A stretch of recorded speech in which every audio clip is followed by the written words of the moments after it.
ಆಕಾಶವಾಣಿ ಧಾರವಾಡ.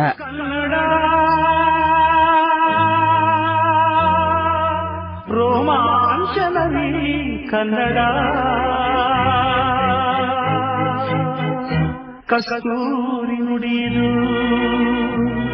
ಕರುನಾಡು ಮಣ್ಣಿದು, ಚಿಂತಿಸು ವಂದಿಸು ಪೂಜಿಸು. ಇದೇ ಮಂಗಳವಾರ ಮಾರ್ಚ್ 25ರಂದು ನಡೆಯಲಿರುವ ಧಾರವಾಡ ತಾಲೂಕು ಕನ್ನಡ ಸಾಹಿತ್ಯ ಸಮ್ಮೇಳನದ ಸರ್ವಾಧ್ಯಕ್ಷರಾದ ಡಾ ನಿತಿನ್ ಚಂದ್ರ ಹತ್ತಿಕಾಳ್ ಅವರೊಂದಿಗೆ ಪೂರ್ವಭಾವಿ ಸಂದರ್ಶನ.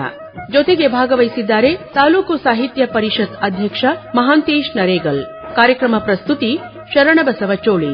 ಆತ್ಮೀಯ ಕೇಳುಗರೆ ನಮಸ್ಕಾರ. ಧಾರವಾಡ ಸಾಂಸ್ಕೃತಿಕ ನಗರಿ, ಸಾಹಿತ್ಯ, ಸಂಗೀತ, ನಾಟಕ ಇದು ತುಂಬಾ ವೈಭವಯುತವಾಗಿ ನಮ್ಮ ಧಾರವಾಡದಲ್ಲಿ ಯಶಸ್ವಿಯಾಗಿ ನಡ್ಕೊಂಡು ಬಂದದ. ಈಗ ಸದ್ಯ ಧಾರವಾಡ ತಾಲೂಕು 11ನೇ ಕನ್ನಡ ಸಾಹಿತ್ಯ ಸಮ್ಮೇಳನವನ್ನ ಮಾರ್ಚ್ 25ರಂದು ಕರ್ನಾಟಕ ಕುಲಪುರೋಹಿತ ಆಲೂರು ವೆಂಕಟರಾವ್ ಸಾಂಸ್ಕೃತಿಕ ಸಭಾಭವನದೊಳಗೆ ಧಾರವಾಡದೊಳಗೆ ಹಮ್ಮಿಕೊಂಡರ. ನಮ್ಮ ಜೊತೆಗೆ ಕನ್ನಡ ಸಾಹಿತ್ಯ ಪರಿಷತ್ತಿನ ತಾಲೂಕಾ ಅಧ್ಯಕ್ಷರಾಗಿರುವಂತಹ ಮಹಾಂತೇಶ್ ನರೇಗಲ್ ಅವರಿದ್ದಾರೆ. ಮುಖ್ಯವಾಗಿ ಇನ್ನೊಬ್ಬ ಅತಿಥಿಗಳಿದ್ದಾರೆ. ಧಾರವಾಡ ತಾಲೂಕು 11ನೇ ಕನ್ನಡ ಸಾಹಿತ್ಯ ಸಮ್ಮೇಳನದ ಸರ್ವಾಧ್ಯಕ್ಷರಾಗಿರುವಂತಹ ಡಾ ನಿತಿನ್ ಚಂದ್ರ ಹತ್ತಿಕಾಳ್ ಅವರಿದ್ದಾರೆ. ಉತ್ತರ ಕರ್ನಾಟಕದಲ್ಲಿ ಮನೆಮಾತಾಗಿದ್ದಾರೆ. ಕಾಮನಿ ತಜ್ಞ ಡಾ ನಿತಿನ್ ಚಂದ್ರ ಹತ್ತಿಕಾಳ್ ಅವರು ವೈದ್ಯಕೀಯ, ಆಧ್ಯಾತ್ಮಿಕ ಮತ್ತು ಸಮಾಜ ಸೇವಾ ಕ್ಷೇತ್ರಗಳಲ್ಲಿ ತಮ್ಮದೇ ಆದ ವಿಶಿಷ್ಟ ಛಾಪನ್ನು ಮೂಡಿಸಿದ್ದಾರೆ. ಮತ್ತೆ ಇವರು ಬಾಲ್ಯದಿಂದಲೂ ಶರಣ ಸಂಸ್ಕೃತಿ, ಗಾಂಧಿ ತತ್ವಗಳನ್ನು ಮೈಗೂಡಿಸಿಕೊಂಡು ಬೆಳೆದಂತವರು. ಅವರು ಸಿದ್ದವೀರ ಸತ್ಸಂಗವನ್ನು ಆರಂಭ ಮಾಡಿದರು 1981 ಅಕ್ಟೋಬರ್ 2ರಂದು. ಸಿದ್ದವೀರ ಮಹಾಸ್ವಾಮಿಗಳ ಹೆಸರಿನಿಂದ ಈ ಒಂದು ಸಿದ್ದವೀರ ಸತ್ಸಂಗ ಪ್ರಾರಂಭ ಆಯಿತು. ಸಾಕಷ್ಟು ಬರೆದು ಪ್ರಕಟಿಸಿದಂತಹ ಸಾವಿರಾರು ಗಾಂಧಿ ಪುಸ್ತಕಗಳನ್ನು 7ನೇ ತರಗತಿ ವಿದ್ಯಾರ್ಥಿಗಳಿಗೆ ಉಚಿತವಾಗಿ ಇವರು ಹಂಚಾರ. ಡಾ ನಿತಿನ್ ಚಂದ್ರ ಹತ್ತಿಕಾಳ್ ಅವರು ಸಾಕಷ್ಟು ಕೃತಿಗಳನ್ನು ಬರೆದಾರ. ಬಾಪು ಚಿಂತನ, ಬಸವ ತತ್ವ ಚಿಂತನ, ಗಾಂಧಿ ಸ್ಮೃತಿ, ಹೀಗಾಗಿ ಜೊತೆಗೆ 13 ಕವನಗಳು. ಇವರು ಸಾಹಿತ್ಯದೊಳಗೆ ವಿಶೇಷವಾದ ಆಸಕ್ತಿ ತೆಗೆದುಕೊಂಡಾರ. ತಪೋವನದ ಕುಮಾರಸ್ವಾಮಿಗಳ ಅಮೃತ ಮಹೋತ್ಸವ ಕಾರ್ಯಕ್ರಮದೊಳಗೆ ಜನರಲ್ ಸೆಕ್ರೆಟರಿ ಆಗಿ ಕೆಲಸ ಮಾಡಿದಂತವರು ಮತ್ತು ಕರ್ನಾಟಕ ವಿದ್ಯಾರ್ಥಿ ಸಂಘದ ಗೌರವ ಉಪಾಧ್ಯಕ್ಷರಾಗಿ ಕನ್ನಡ ನಾಡಿನುಡಿ ಸೇವೆಯನ್ನು ಸಲ್ಲಿಸ್ತಾ ಇದ್ದಾರೆ. ಇವತ್ತು ಜನಪ್ರಿಯವಾದ ವೈದ್ಯರಾಗಿರುವಂತಹ ಡಾ ನಿತಿನ್ ಚಂದ್ರ ಹತ್ತಿಕಾಳ್ ಅವರು ಕನ್ನಡ ಸಾಹಿತ್ಯ ಸಮ್ಮೇಳನದ ಸರ್ವಾಧ್ಯಕ್ಷರಾಗಿರುವುದು ನಮಗೆ ಬಹಳ ಸಂತೋಷದ ಸಂಗತಿ. ಆತ್ಮೀಯ ಕೆಲವರು ನಿಮ್ಮೆಲ್ಲರ ಪರವಾಗಿ ಡಾ ನಿತಿನ್ ಚಂದ್ರ ಹತ್ತಿಕಾಳ್ ಅವರನ್ನ ಸ್ವಾಗತ ಮಾಡ್ತಾ ಇದ್ವಿ. ನಮಸ್ಕಾರ ಡಾ ನಿತಿನ್ ಚಂದ್ರ ಹತ್ತಿಕಾಳ್ ಅವರೇ. ನಮಸ್ಕಾರ. ಹಾಗೇನೆ ನಮ್ಮ ತಾಲೂಕು ಕನ್ನಡ ಸಾಹಿತ್ಯ ಸಮ್ಮೇಳನದ ಅಧ್ಯಕ್ಷರಾಗಿರುವಂತಹ ಮಹಾಂತೇಶ್ ನರೇಗಲ್ ಅವರು, ನಿಮಗೂ ಕೂಡ ಸ್ವಾಗತ. ನಮಸ್ಕಾರ.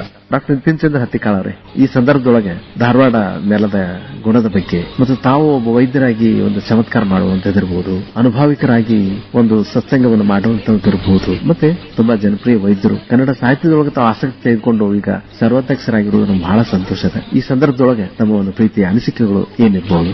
ಯಾವುದೇ ಮನುಷ್ಯನ ಮೊಟ್ಟ ಮೊದಲ ಅವನ ಆದ್ಯತೆ, ಅವನ ಆಶೀರ್ವಾದ, ಅವನ ಇಡೀ ಜೀವನ ಬೆಳಗಲಿಕ್ಕೆ ಆಶೀರ್ವಾದ ಅವರವರ ತಾಯಿ ಅನ್ನುವುದನ್ನ ನಾನು ಹೇಳ್ತಾ ಇದ್ದೆ. ಯಾಕೆ ಈ ವಿಷಯ ಹೇಳ್ತಾ ಇದ್ದೇನೆ ಅಂತಂದ್ರೆ, ತಾಯಿ ತಾನೇ ಮೊದಲ ಗುರು ಅಂತೆಲ್ಲ ನಾವೆಲ್ಲ ಓದಿದ್ದೇವೆ, ಕೇಳಿದ್ದೇವೆ. ಆ ತಾಯಿಯ ಪ್ರಭಾವ ಮನುಷ್ಯನ ಬಾಲ್ಯದಿಂದ ಹಿಡಿದು ಯೌವನದಿಂದ ಹಿಡಿದು ವೃದ್ಧಾಪ್ಯದವರೆಗೂ ಎಷ್ಟೊಂದು ಆಗ್ತದೆ ತಾಯಿಯ ಪ್ರಭಾವ ಅನ್ನುವಂಥದ್ದನ್ನ ನಾನು ವೈಯಕ್ತಿಕವಾಗಿ ಕಂಡುಕೊಂಡಿದ್ದೇನೆ. ಇದು ಎಲ್ಲರಿಗೂ ಗೊತ್ತಿರುವಂತಹ ವಿಷಯ. ನಾವು ಅನೇಕ ಸಂದರ್ಭಗಳಲ್ಲಿ ತಾಯಿಯ ಮಹಿಮೆ ಬಗ್ಗೆ ಅನೇಕ ಪುಸ್ತಕಗಳಲ್ಲಿ, ಸಾಹಿತ್ಯದ ಅನೇಕ ಪ್ರಕಾರಗಳಲ್ಲಿ, ಅದು ಕಾದಂಬರಿ ಇರಬಹುದು, ಕಥೆ ಇರಬಹುದು, ಕವನ ಇರಬಹುದು, ನಾಟಕ ಇರಬಹುದು, ಹೀಗೆ ಅನೇಕ ಸಂದರ್ಭಗಳಲ್ಲಿ ಆ ತಾಯಿಯ ಮಹಿಮೆಯನ್ನ ಕಂಡಿದ್ದೇವೆ. ಸಿನಿಮಾದ ಹಾಡಿನಲ್ಲಿಯೂ ಕೂಡ ಇಂಥವು ಎಷ್ಟೋ ಕೇಳ್ತಿರ್ತಾರೆ. ದಾದಿಮಾ ಅನ್ನುವಂತಹ ಹಿಂದಿ ಸಿನಿಮಾದಲ್ಲಿ ಮನ್ನಾಡಿಯವರು ಹಾಡಿದಂತಹ ಉಸ್ಕೋ ನಹಿ ದೇಖಾ ಹಮ್ನೆ ಕಭಿ ಪರ್ ಉಸ್ಕಿ ಜರೂರತ್ ಕ್ಯಾ ಹೈ, ಉಸ್ಕೋ ನಹಿ ದೇಖಾ ಹಮ್ನೆ ಕಭಿ ಅಂದ್ರೆ ಯಾರಿಗೆ?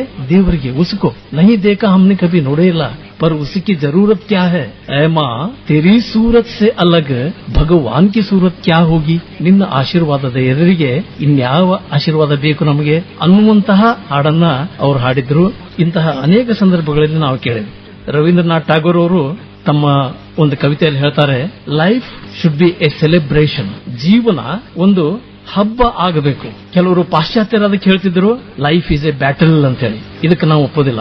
ಲೈಫ್ ಈಸ್ ಎ ಬ್ಯಾಟಲ್ ಅಲ್ಲ, ರವೀಂದ್ರನಾಥ್ ಟ್ಯಾಗೋರ್ ಅವರು ಹೇಳಿದಂತಹ ಜೀವನ ಒಂದು ಹಬ್ಬ ಆಗಬೇಕು. ಡಾಕ್ಟರ್ ನಿತಿನ್ ಚಂದ್ರ ಹತ್ತಿಕಾಳ್ ಅವರೇ, ನೋಡ್ರಿ, ಈಗ ಜೀವನನೇ ಒಂದು ಸಂಭ್ರಮ ಅನ್ನೋದನ್ನ ಎಷ್ಟು ಚೆನ್ನಾಗಿ ಹೇಳಿದ್ರಿ ನೀವು. ಅಂದ್ರೆ ಅನುಭವಿಕವಾಗಿ ನಾವು ಕೆಲವೊಂದಿಷ್ಟು ನಮ್ಮ ಅನುಭವಗಳನ್ನು ದಾರಿ ಎರೆದಾಗ ನಾವು ಗಳಿಸ್ಕೋತೀವಲ್ಲ, ಅದು ಖಂಡಿತವಾಗಿ ಕೂಡ ಒಂದು ಹೊಸ ಬೆಳಕನ್ನು ನಮಗೆ ಸೃಷ್ಟಿ ಮಾಡ್ತದೆ. ನಿಜವಾಗಿ ಕೂಡ ಕನ್ನಡದ ಹಬ್ಬ, ಕನ್ನಡದ ಸಂಭ್ರಮವನ್ನ ನಮ್ಮ ತಾಲೂಕಿನಾದ್ಯಂತ ತಾವು ಸಂಭ್ರಮಿಸಲಿಕ್ಕೆ ತಮ್ಮ ಒಂದು ಸರ್ವಾಧ್ಯಕ್ಷರನ್ನ ಮಾಡಲಾಗಿದೆ. ನಿಮಗೆ ಅಭಿನಂದನೆಗಳನ್ನು ಸಲ್ಲಿಸ್ತಾ ಮಹಾಂತೇಶ್ ನರೇಗಲ್ ಅವರಿದ್ದಾರೆ. ನಮ್ಮ ಜಿಲ್ಲಾ ಕನ್ನಡ ಸಾಹಿತ್ಯ ಪರಿಷತ್ತಿನ ಅಧ್ಯಕ್ಷರಾಗಿರುವಂತಹ ಡಾಕ್ಟರ್ ಲಿಂಗರಾಜ್ ಅಂಗಡಿ ಅವರ ಮಾರ್ಗದರ್ಶನದೊಳಗೆ ಈ ಧಾರವಾಡ ತಾಲೂಕು 11ನೇ ಕನ್ನಡ ಸಾಹಿತ್ಯ ಸಮ್ಮೇಳನ ಮಾಡ್ತಾ ಇದ್ದೀರಿ. ಅದರ ವಿಶೇಷತೆಗಳು ಏನು ಅನ್ನೋದನ್ನು ತಾವೇ ಹೇಳಿ. ಇದರ ವಿಶೇಷತೆ ಅಂದ್ರೆ ಸರ್, ನಾವು ಡಾಕ್ಟರ್ ಲಿಂಗರಾಜ್ ಅಂಗಡಿ ಸರ್ ಮಾರ್ಗದರ್ಶನದೊಳಗೆ ಹಲವಾರು ಕಾರ್ಯಕ್ರಮಗಳನ್ನ ಹಾಕೊಂಡಿದ್ದೀವಿ. 11ನೇ ಕನ್ನಡ ಸಾಹಿತ್ಯ ಸಮ್ಮೇಳನದೊಳಗೆ ರಾಘವೇಂದ್ರ ಪಾಟೀಲ್ ಇವರು ಆಶಯ ನುಡಿಗಳನ್ನ ಮಾಡ್ತಾ ಇದ್ದಾರೆ. ಉದ್ಘಾಟನೆಯನ್ನ ಡಾಕ್ಟರ್ ವಿನಯ ಒಕ್ಕುಂದ್ ಅವರು ಮಾಡ್ತಾ ಇದ್ದಾರೆ. ಅದೇ ರೀತಿ ಈ ಕಾರ್ಯಕ್ರಮದ ಅಧ್ಯಕ್ಷತೆಯನ್ನು ವಹಿಸಲಿಕ್ಕೆ ಡಾಕ್ಟರ್ ಪ್ರಭಾ ಗುಡ್ದಾನ್ವೇರಿ ಪ್ರಾಚಾರ್ಯರು, ಕರ್ನಾಟಕ ವಿಶ್ವವಿದ್ಯಾಲಯದ ಶಿಕ್ಷಣ ಮಹಾವಿದ್ಯಾಲಯದ ಪ್ರಾಚಾರ್ಯರಾಗಿರುವಂತಹ ಇವರು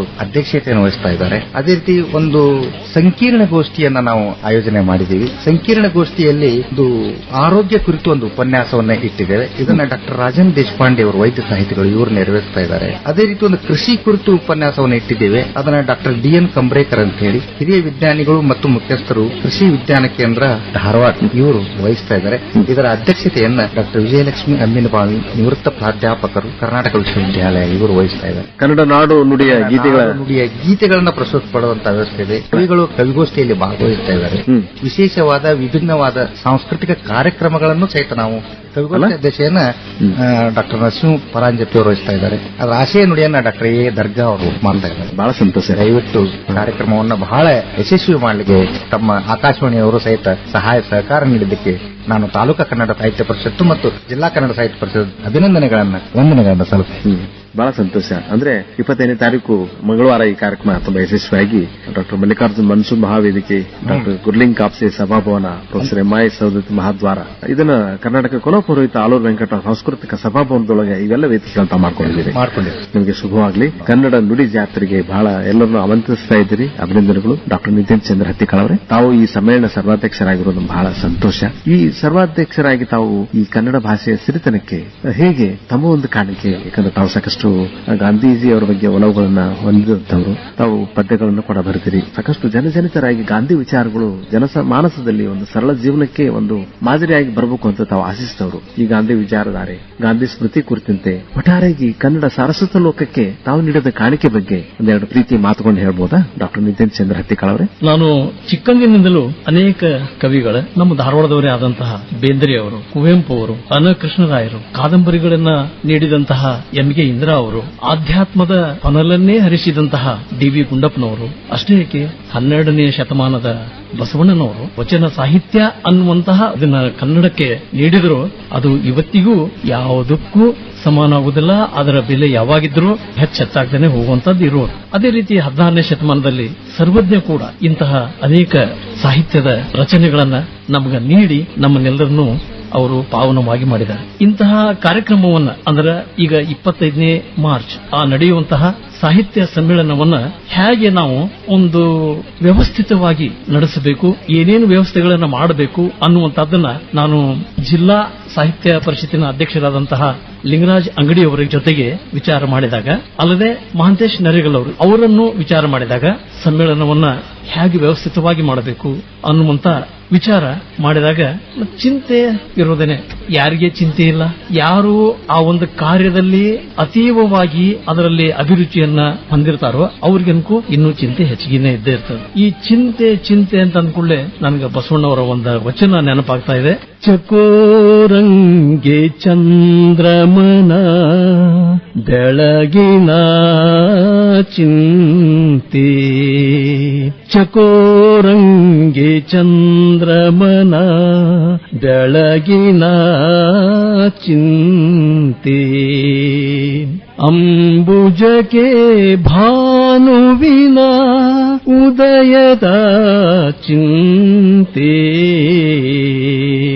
ಚಕೋರಂಗೆ ಚಂದ್ರಮನ ಬೆಳಗಿನ ಚಿಂತೆ. ಡಾಕ್ಟರ್ ನಿತಿನ್ ಚಂದ್ರ ಹತ್ತಿಕಾಳ್ ಅವರೇ, ಬಹಳ ಪೂರ್ತಿಯಿಂದ ಹಾಡನ್ನು ಹಾಡ್ಬಿಟ್ಟಿದ್ರಿ. ಅಂದ್ರೆ ಬಸವಾದಿ ಪ್ರಮಥರ ವಿಚಾರಗಳು ಹೇಗೆ ಇವತ್ತು ಕೂಡ ಒಂದು ಪಾರದರ್ಶಕವಾಗಿ ನಮಗೆ ಒಂದು ಪ್ರತಿಬಿಂಬವಾಗಿ ಮಾರ್ಗದರ್ಶಕವಾಗಿ ಅನ್ನೋದನ್ನು ತಾವು ಹೇಳಿದ್ರಿ. ಮಹಾಂತೇಶ ನರೇಗಲ್ ಅವರೇ, ಪ್ರೌಢಶಾಲಾ ಶಿಕ್ಷಕರಾಗಿ ಮಕ್ಕಳಿಗೆ ಕನ್ನಡವನ್ನು ಕಲಿಸಿದ್ದವರು. ಈಗ ಮಕ್ಕಳಿಗೆ ಆಂಗ್ಲ ಭಾಷೆಯಲ್ಲಿ ಸಾಕಷ್ಟು ನಾವು ಕಲಿಸ್ತೀವಿ. ಆಂಗ್ಲ ಭಾಷಾ ಮಾಧ್ಯಮದೊಳಗೆ ಓದುವಂತ ಮಕ್ಕಳು ಕನ್ನಡ ಭಾಷೆಯಿಂದ ದೂರ ಹೋಗ್ತಾ ಇದ್ದಾರೆ. ಈ ಸಾಹಿತ್ಯ ಸಮ್ಮೇಳನದೊಳಗೆ ಅಂದ್ರೆ ಒಟ್ಟಾರೆ ಸಾಹಿತ್ಯ ಸಮ್ಮೇಳನಗಳೇನು ಇರ್ತಾವಲ್ಲ, ಇವುಗಳ ಮೂಲಕ ಕನ್ನಡದ ಬಗ್ಗೆ ಜಾಗೃತಿಯನ್ನು ಮಾಡೋ ನಿಟ್ಟಿನೊಳಗೆ ಏನು ಪ್ರಯತ್ನಗಳು ಆಗ್ತದೆ, ಅದು ಹೇಗೆ ಒಂದು ಯಶಸ್ವಿಯಾಗಿ ನಮ್ಮಲ್ಲಿ ಒಂದು ಕನ್ನಡದ ವಾತಾವರಣವನ್ನು ಹುಟ್ಟಿಸಲಿಕ್ಕೆ ಕಾರಣ ಆಗ್ತದೆ? ಎರಡು ಮಾತು ಹೇಳ್ಬೋದಾ? ಕನ್ನಡದ ಬಗ್ಗೆ ಜಾಗೃತಿ ಮೂಡಿಸಲಿಕ್ಕೆ ನಾವು ಈ ಸಮ್ಮೇಳನ ಮಾಡಿದ ಉದ್ದೇಶನೇ ಅದು. ಕನ್ನಡ ಸಮ್ಮೇಳನ, ಕನ್ನಡಕ್ಕಾಗಿ ಕೈ ಎತ್ತು ನಿನ್ನ ಕೈ ಕಲ್ಪವೃಕ್ಷವಾಗುತ್ತದೆ ಅಂತಕ್ಕಂಥ ಡಾಕ್ಟರ್ ಕುವೆಂಪುರವರ ಆದೇಶದಂತೆ ಕನ್ನಡಿಗರ ಪ್ರಚಾರ ಮಾಡಲಿಕ್ಕೆ, ಕನ್ನಡದ ಬಗ್ಗೆ ನಾವು ಆಸೆಯನ್ನ ಮೂಡಿಸಲಿಕ್ಕೆ, ಆಸಕ್ತಿ ಮೂಡಿಸಲಿಕ್ಕೆ ಹಲವಾರು ಕವಿಗಳನ್ನ ಕರೆಸಿ ಅವರಲ್ಲಿರ್ತಕ್ಕಂಥ ಪ್ರತಿಭೆಗಳನ್ನು ಹೊರಗೆ ಹಾಕುವಂತ ಆಯೋಜನೆ ಮಾಡಲಾಗಿದೆ. ಆಮೇಲೆ ಕನ್ನಡ ಮಾಧ್ಯಮದಲ್ಲಿ ಓದಿದಂತಹ ಉನ್ನತ ಹುದ್ದೆಯಲ್ಲಿ ಇರ್ತಕ್ಕಂಥ ವ್ಯಕ್ತಿಗಳನ್ನ ಕರೆಸಿ ಅವರ ಬಗ್ಗೆ ಪ್ರಚೋದನಾಕಾರಿ ಮಾತುಗಳನ್ನು, ಕನ್ನಡದಲ್ಲಿ ಓದಿದವರು ಮುಂದೆ ಬರೋದಿಲ್ಲ ಅಂತಕ್ಕಂಥ ಏನು ಕೂಗು ಇತ್ತಲ್ಲ, ಅಂತವರೇ ಉನ್ನತ ಹುದ್ದೆಗಳಲ್ಲಿ ಇದ್ದಾರೆ, ಇಂಗ್ಲಿಷ್ ಮಾಧ್ಯಮದಿಂದ ಓದಿದವರಷ್ಟೇ ಮುಂದೆ ಹೋಗ್ತಾರೆ ಅಂತಕ್ಕಂಥ ಭಾವನೆಯನ್ನು ತೊಡೆದು ಹಾಕಲಿಕ್ಕೆ ನಾವು ಕಾಲೇಜು ವಿದ್ಯಾರ್ಥಿಗಳಲ್ಲಿ, ಹೈಸ್ಕೂಲ್ ವಿದ್ಯಾರ್ಥಿಗಳಲ್ಲಿ ಈ ಬಿತ್ತಲಿಕ್ಕೆ ಅವರನ್ನ ಕರೆಸಿ ಅವರಿಗೆ ಪ್ರಚೋದನೆ ಮಾಡತಕ್ಕಂಥ ಭಾಷಣಗಳನ್ನು ಹೇಳಿಸಿ ಕನ್ನಡ ಮಾಧ್ಯಮವೂ ಸಹಿತ ಶ್ರೇಷ್ಠ ಉನ್ನತವಾಗಿ ಮೇಲೆ ಏರಬಹುದು ಅಂತಕ್ಕಂಥ ಮಾತು. ಬಹಳ ಸಂತೋಷ ಮಹಾಂತೇಶ್ ನರೇಗಲ್ ಅವರೇ, ನಿಮ್ಮ ಒಂದು ಪ್ರಯತ್ನ ಯಶಸ್ವಿ ಆಗಲಿ ಅಂತ ಹಾರೈಸ್ತೀವಿ. ಡಾಕ್ಟರ್ ನಿತಿನ್ ಚಂದ್ರ ಹತ್ತಿಕಾಳ ತಾವು ರಾಜ್ಯೋತ್ಸವ ಪ್ರಶಸ್ತಿ ಪಡೆದಂತವರು, ಅದು ನಮ್ಮ ಬಂಗಾರಪ್ಪನವ್ರ ಕೈಯಲ್ಲಿ ತಾವು ಪ್ರಶಸ್ತಿ ತೆಗೆದುಕೊಂಡಿದ್ದೀರಿ. ಹಾಗೆಯೇ ಕೊಪ್ಪಳ ಒಂದು ಸಾಹಿತ್ಯ ಸಮ್ಮೇಳನದೊಳಗೆ ಬಸವಭೂಷಣ ಪ್ರಶಸ್ತಿಯನ್ನು ಪಡ್ಕೊಂಡಿದ್ದೀರಿ. ನಮ್ಗೆ ಬಹಳ ಸಂತೋಷ. ತಮ್ಮಂತೆ ಹಿರಿಯರು ಒಂದು ಮನಪೂರ್ವಕವಾಗಿ ರೋಗಿಗಳ ಸೇವೆಯಲ್ಲಿ ನಿರತರಾಗಿರುವಂತಹ ಕರ್ತವ್ಯ ನಿಷ್ಠ ಕಾಮಣಿ ತಜ್ಞರಾಗಿರುವಂತಹ ಡಾಕ್ಟರ್ ನಿತಿನ್ ಚಂದ್ರ ಹತ್ತಿಕಾಳ ಅವರು ನಮ್ಮ ತಾಲೂಕಾ ಕನ್ನಡ ಸಾಹಿತ್ಯ ಸಮ್ಮೇಳನದ ಸರ್ವಾಧ್ಯಕ್ಷರಾಗಿರೋದು ಈ ಒಂದು ಸಂದರ್ಭದೊಳಗೆ ಬಹಳ ಮತ್ತೊಮ್ಮೆ ತಮಗೆ ಅಭಿನಂದನೆಗಳನ್ನು ಸಲ್ಲಿಸಿವೆ. ಮತ್ತೆ ಏನು ತಾವು ಆಶಯ ನುಡಿಗಳನ್ನ ಹೇಳ್ತೀರಿ? ಅಂದ್ರೆ ಕನ್ನಡದ ಸಿರಿ ಹೇಗೆ ಬೆಳವಣಿಗೆ ಆಗಬೇಕಾಗಿದೆ, ಈ ಸಾಹಿತ್ಯ ಸಮ್ಮೇಳನ ಯಾವ ಒಂದು ಸಂದೇಶವನ್ನ ಜನರಿಗೆ ಕೊಡ್ಲಿಕ್ಕೆ ತಯಾರಾಗಿ ನಿಂತಿದೆ? ಎರಡು ಮಾತುಗಳನ್ನ ತಾವು ಹೇಳ್ಬೋದಾ? ನೋಡ್ರಿ, ಇತ್ತೀಚಿನ ದಿನಮಾನಗಳನ್ನ ನಾವು ಅವಲೋಕಿಸಿದ್ರೆ ಕನ್ನಡ ಅಥವಾ ಕನ್ನಡ ಕಲಿಕೆ ಇವತ್ತ ಹೇಗಿದೆ ಅಂತ ನಾವು ವಿಚಾರ ಮಾಡಿದ್ರೆ ಕೊಂಚ ವಿಷಾದ ಅಂತ ಅನಿಸ್ತಾ ಇದೆ. ಯಾಕಂದ್ರೆ ನಾವು ಕನ್ನಡವನ್ನ ಕಲಿತಾಗ ಸಂಧಿ, ಸಮಾಸ, ವ್ಯಾಕರಣ ಅವನ್ನೆಲ್ಲಾನು ಓದಿದಾಗ ಅವತ್ತ ಪಡೆದಂತಹ ಜ್ಞಾನ ಇವತ್ತಿನ ಜನರೇಷನ್ ಅಲ್ಲಿ ಅಥವಾ ಇವತ್ತಿನ ಪೀಳಿಗೆಯಲ್ಲಿ ನಮ್ಗೆ ಇವತ್ತಿನ ವಿದ್ಯಾರ್ಥಿಗಳಲ್ಲಿ ಅದು ಕಾಣ್ತಾ ಇಲ್ಲಲ್ಲ ಅನ್ನುವಂತಹ ವಿಷಾದ ನಮ್ಗೆ ಅನಿಸ್ತಾ ಇದೆ. ಈಗ ಉದಾಹರಣೆಗೆ ಎಲ್ಲಿ ದೀರ್ಘ ಇರಬೇಕು, ಎಲ್ಲಿ ರುಸ್ವ ಇರಬೇಕು, ರುಸ್ವ ಅಂದ್ರೇನು, ದೀರ್ಘ ಅಂದ್ರೇನು ಅಂತನೂ ಕೆಲವರಿಗೆ ತಿಳಿದಂಗಾಗಿರಬಹುದು. ಈಗ ಕೆರಿ ಅಂತೇವಿ, ದೀರ್ಘ ಕೊಟ್ರ ಕೇರಿ, ಮೊರೆ ಅಂತೇವಿ, ದೀರ್ಘ ಕೊಟ್ರ ಮೋರೆ ಅಂತೇವಿ. ಅದು ಎರಡರದ್ದು ಅರ್ಥ ಬದಲಿನೇ ಇದೆ. ಅದಕ್ಕೆ ಈ ದೀರ್ಘದ ಅವಶ್ಯಕತೆ ಎಲ್ಲಿದೆ, ಎಲ್ಲಿ ಕೊಡಬೇಕು, ಯಾವ ಅರ್ಥಕ್ಕೆ ಹಚ್ಚಬೇಕು ಅನ್ನುವಂಥದ್ದನ್ನ ಇವತ್ತಿನ ವಿದ್ಯಾರ್ಥಿಗಳು ಅಷ್ಟು ಲಕ್ಷ್ಯಕ್ಕೆ ತಗೊಂಡಿಲ್ಲ. ಇವತ್ತ ಅವರಿಗೆ ಕಲಿಸುವಂತಹ ಶಿಕ್ಷಕರು ಇದರ ಬಗ್ಗೆ ಹೆಚ್ಚಿನ ಆಸ್ಥೆ ವಹಿಸಬೇಕು ಅಂತ ಹೇಳಿ ನನಗೆ ಅನಿಸ್ತಾ ಇದೆ. ಅಲ್ಲದೆ ಈಗ ಈ ದೀರ್ಘ ರುಸ್ವ ಅಲ್ಲದೆ ಕೆಲವೊಂದು ಕನ್ನಡ ಶಬ್ದಗಳ ಪ್ರಯೋಗ, ಉದಾಹರಣೆಗೆ ಇಲ್ಲಿ ಯಾರು ಉಗುಳಬಾರದು ಅಂತ ಕೆಲವೊಂದು ಕಡೆ ಬರೆದಿರ್ತಾರೆ. ಇಲ್ಲಿ ಯಾರು ರುಸ್ವ ಇದ್ರೆ ಇಲ್ಲಿ ಯಾರು ಉಗುಳಬಾರದು ಅಂತ ಅರ್ಥ ಆಕತ್ತದ. ಯಾರು ಅಂತಿದ್ರೆ ಅದರ ಅರ್ಥ ಬೇರೆ ಆಗ್ತದೆ. ನೋ ಬಡಿ ಅಂದ್ರೆ ಇಲ್ಲಿ ಯಾರು ಉಗುಳಬಾರದು ಅಂತ ಆಕತ್ತೆ. ಅದಕ್ಕೆ ಈ ಯಾರು ಮತ್ತೆ ಯಾರು ಇದರಲ್ಲಿ ವ್ಯತ್ಯಾಸ ಇದೆ ಅನ್ನುವಂಥದ್ದನ್ನ ನಾವು ಕಂಡುಕೋಬೇಕು. ಈ ರೀತಿಯಿಂದ ಶುದ್ಧ ಕನ್ನಡವನ್ನ ನಾವು ಬಳಸಲಿಕ್ಕೆ ನಾವು ಪ್ರಾರಂಭ ಮಾಡಬೇಕು. ಆ ಶುದ್ಧ ಕನ್ನಡವನ್ನ ಮಾತಾಡಿದಾಗ ಬಹಳ ಒಂಥರ ಸಂತೋಷ ಆಗ್ತದೆ, ಖುಷಿ ಆಗ್ತದೆ. ಬಹಳ ಸಂತೋಷ ಡಾಕ್ಟರ್ ನಿತಿನ್ ಚಂದ್ರ ಹತ್ತಿಕಾಳ ಅವರೇ, ತಾವು ಸಮ್ಮೇಳನದ ಸರ್ವಾಧ್ಯಕ್ಷರಾಗಿ ಆಯ್ಕೆ ಆಗಿರುವುದು ಅಭಿನಂದನೆಗಳು. ಮತ್ತೆ ಎಂಥ ಒಂದು ಒಳ್ಳೆ ಪ್ರೀತಿಯನ್ನು ಇಟ್ಕೊಂಡಿದ್ರು. ಕನ್ನಡ ಒಂದು ಅಕ್ಷರಗಳು ಎಷ್ಟು ಮುಂದಾಗಿದೆ, ಅವುಗಳನ್ನ ಅಪಮೃತ ಆಗದೆ ಇರೋ ತರ ಆ ಶಬ್ದಗಳನ್ನ ಸರಿಯಾಗಿ ಬಳಸೋಣ. ಮತ್ತು ಮುಖ್ಯವಾಗಿ ಕನ್ನಡ ಆ ಒಂದು ಭಾಷೆ ಬಗ್ಗೆ ನಮ್ಮಲ್ಲಿ ಅಭಿಮಾನ ಉಕ್ಕಿ ಹರಿಬೇಕು.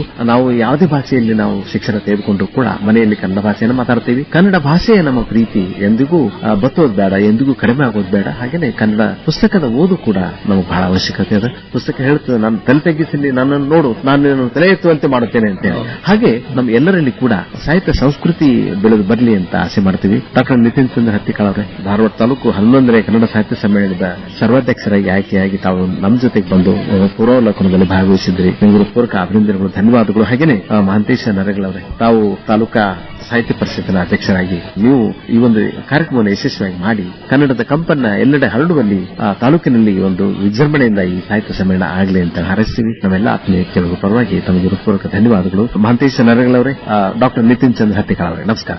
ನಮಸ್ಕಾರ. ನಮಸ್ಕಾರ ಸರ್. ಜ್ಞಾನ ಇದೆ, ಚಿನ್ನ ಇದೆ, ಕಾವೇರಿ ಇದೆ, ಬಡತನವೇ ಮೇಲಾಗಿದೆ, ನಮ್ಮ ತನವೇ ಮಂಕಾಗಿದೆ. ಇದೇ ಮಂಗಳವಾರ ಮಾರ್ಚ್ 25ರಂದು ನಡೆಯಲಿರುವ ಧಾರವಾಡ ತಾಲೂಕು ಕನ್ನಡ ಸಾಹಿತ್ಯ ಸಮ್ಮೇಳನದ ಸರ್ವಾಧ್ಯಕ್ಷರಾದ ಡಾಕ್ಟರ್ ನಿತಿನ್ ಚಂದ್ರ ಹತ್ತಿಕಾಳ್ ಅವರೊಂದಿಗೆ ಪೂರ್ವಭಾವಿ ಸಂದರ್ಶನ ಕೇಳಿದಿರಿ. ಜೊತೆಗೆ ಭಾಗವಹಿಸಿದ್ದವರು ತಾಲೂಕು ಸಾಹಿತ್ಯ ಪರಿಷತ್ ಅಧ್ಯಕ್ಷ ಮಹಾಂತೇಶ್ ನರೇಗಲ್. ಕಾರ್ಯಕ್ರಮ ಪ್ರಸ್ತುತಿ ಶರಣಬಸವ ಚೋಳೀನ್. ಸಹಕಾರ ತ್ರಿವೇಣಿ ಬೆಟಗೇರಿ. ಯಾರಿಹರು ನಿಮ್ಮಲಿ ಮದಕರಿಯ ನಾಯಕ ಕೆಚ್ಚೆದೆಯ ಯಜ್ಜಮ ರಣವೀರರು ನುಡಿದಾಸರು.